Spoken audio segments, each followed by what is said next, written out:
Hi అండి. ఇవాళ ఒక simple and healthy mushroom snack చెప్పేస్తున్నాను పిల్లలకి. సో చూసారు కదా, మష్రూమ్స్ని ఇలా క్లీన్ చేసేసుకొని చిన్న చిన్న పీసెస్లా కట్ చేసేసుకోవాలి.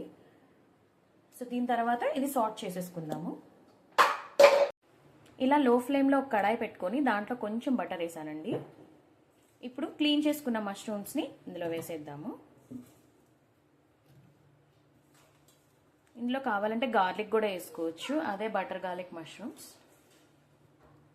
మీ పిల్లలు గార్లిక్ ఇష్టపడరు అంటే కనుక జస్ట్ బటర్ ఒకటి వేసుకొని సాట్ చేసుకోవడమే. దీంట్లో సరిపడా సాల్ట్ వేస్తున్నాను. ఇలా కలిపేసుకున్నాక మూత పెట్టుకుందాం కాసేపు.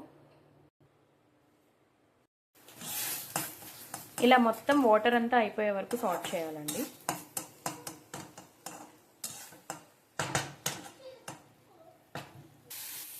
ఇలా వాటర్ అంతా అయిపోయాక లైట్గా పెప్పర్ చల్లుకుందాము. తర్వాత గార్నిష్ కోసం కొంచెం నువ్వులు చల్లుకుందాము. అంతే, హెల్దీ మష్రూమ్ స్నాక్ రెడీ. దీన్ని ప్లేట్లో తీసుకొని సర్వ్ చేసుకోవడమే. ట్రై చేసి ఎలా ఉందో కామెంట్ చేయండి. Follow for more.